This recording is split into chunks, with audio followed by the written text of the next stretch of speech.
Yesaya pasal 37 ayat 1-38. Yerusalem terluput dari tangan Sanherib.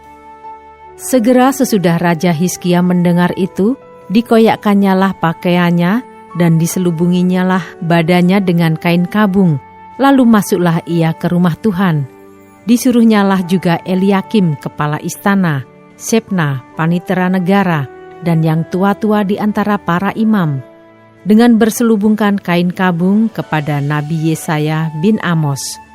Berkatalah mereka kepadanya, "Beginilah kata Hizkia, hari ini hari kesesakan, hari hukuman dan penistaan, sebab sudah datang waktunya untuk melahirkan anak, tetapi tidak ada kekuatan untuk melahirkannya. Mungkin Tuhan Allahmu sudah mendengar perkataan juru minuman agung yang telah diutus oleh Raja Asyur tuannya untuk mencela Allah yang hidup, sehingga Tuhan Allahmu mau memberi hukuman karena perkataan-perkataan yang telah didengarnya.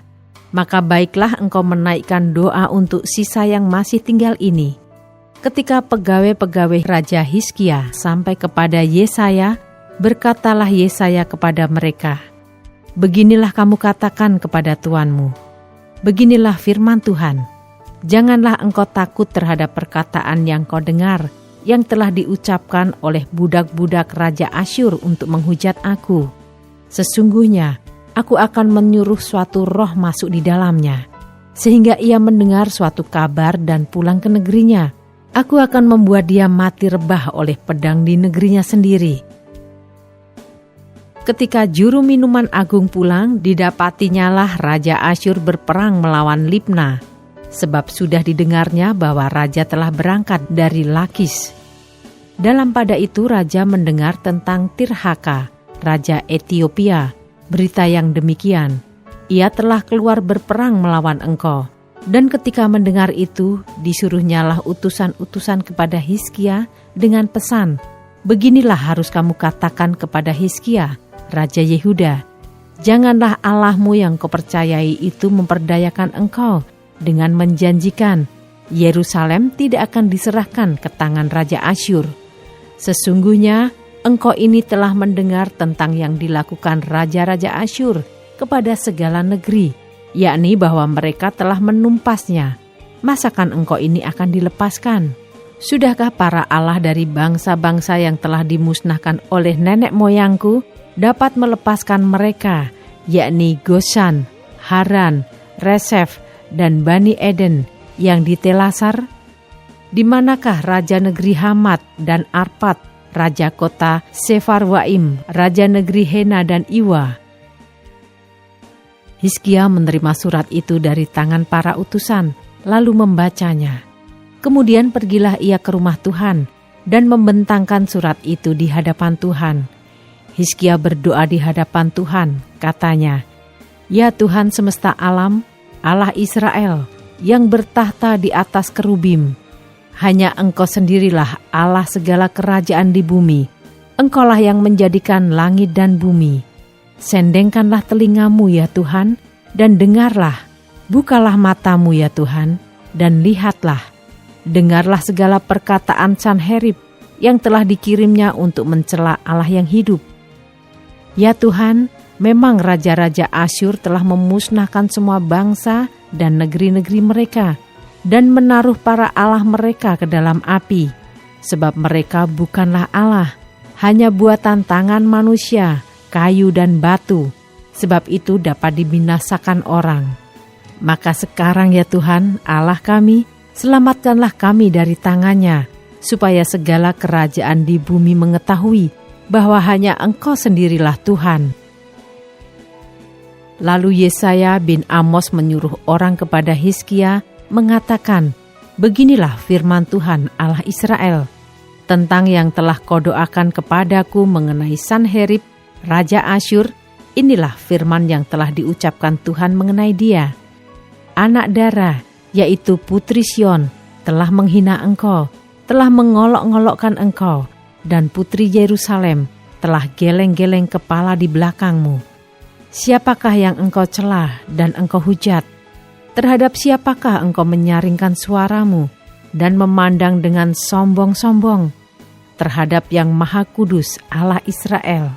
Dengan perantaraan hamba-hambamu, engkau telah mencela Tuhan, dan engkau telah berkata, dengan banyaknya keretaku aku naik ke tempat-tempat tinggi di pegunungan, ke tempat yang paling jauh di gunung Libanon.